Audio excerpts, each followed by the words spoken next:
ରକ୍ଷାବନ୍ଧନ ଓ ଭାଇ। ରକ୍ଷାବନ୍ଧନର ତିଥି ଠାକୁର ବଳଭଦ୍ରଙ୍କର ଜନ୍ମ, ଭାଇ ଭଉଣୀଙ୍କର ପବିତ୍ର ସମ୍ପର୍କ ଏହି ରାକ୍ଷୀ ପୂର୍ଣ୍ଣିମା। ଏହା ବିଶ୍ୱ ଭାତୃତ୍ୱର ଦିନ। ଭଉଣୀ ପିନ୍ଧାଏ ଭାଇକୁ ରାକ୍ଷୀ। ସବୁ ବିପଦ ଆପଦ ଦୁଃଖ ଦୁର୍ଦିନରୁ ଭଉଣୀକୁ ରକ୍ଷା କରେ ଭାଇ। ହାର୍ଦ୍ଦିକତାର ଦିନ, ପବିତ୍ରତାର ଦିନ। ରାକ୍ଷୀ ଛୋଟିଆ ଶବ୍ଦଟିଏ, ତାର ମହତ୍ଵ ଅନେକ।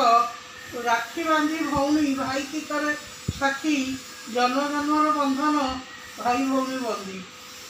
ଭାରତବର୍ଷ ଏକ ସୁନ୍ଦର ଦେଶ, ମହତ୍ଵ ରଖେ, ମର୍ଯ୍ୟାଦା ରଖେ ଭାଇ ଭଉଣୀ ସମ୍ପର୍କ।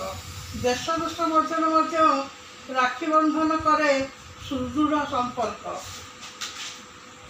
ଈଶ୍ୱରଙ୍କ ଅନୁରୋଧ, ମୋ ଭାଇମାନେ ଭଲରେ ଥାଆନ୍ତୁ। ସାରା ଜୀବନ ଆମ ସମ୍ପର୍କ ମଧ୍ୟରେ ଅବିଶ୍ୱାସ, ସନ୍ଦେହ, ପରଶ୍ରୀକାତରତା ନ ଆସୁ। ସବୁବେଳେ ମୋ ଭାଇମାନେ ମୋ ସାଥିରେ ଥାଆନ୍ତୁ। ସବୁ ଦୁଃଖ ଦୁର୍ଦିନ ଦୁଶ୍ଚିନ୍ତାରୁ ମୋତେ ରକ୍ଷା କରନ୍ତୁ। ଜନ୍ମ ଜନ୍ମ ମୁଁ ମୋ ଭାଇ ଭଳି ଭାଇ ପାଏ, ଈଶ୍ୱରଙ୍କୁ ଏତିକି କାମନା। ଗହ୍ମା ପୂର୍ଣ୍ଣିମାରେ ଗୋମାତାକୁ ପୂଜା କରାଯାଏ। ଶ୍ରାବଣ ପୂର୍ଣ୍ଣିମାରେ ଜଳାଭିଷେକ, ମହାଦେବଙ୍କ ମଥାରେ ଜଳ ଢଳାଯାଏ। ଶିବ ଭକ୍ତଙ୍କ ବୋଲବମ୍ ଯାତ୍ରା, ଶୈବପୀଠରେ ଭିଡ଼। ଏହି ଦିନ ଭାରତବର୍ଷର ଏକ ସୁନ୍ଦର ପର୍ବ ରକ୍ଷାବନ୍ଧନ। ବିଶ୍ୱ ଭାତୃତ୍ୱର ଦିନ। ମାନବ ସମାଜ ମଧ୍ୟରେ ମୈତ୍ରୀ, ପ୍ରୀତି, ଆଲୋକ ଉଚ୍ଛ୍ୱାସର ବାତାବରଣ ଆଣେ ଏ ଦିନ। ଏ ସମାଜରେ ଭାଇଚାରା ଜାଗରଣ ହେଉ। ମୋ ଦେଶ ଭାରତବର୍ଷ ବିଶ୍ୱ ସଂହତି ଦିଗରେ କାମ କରୁ।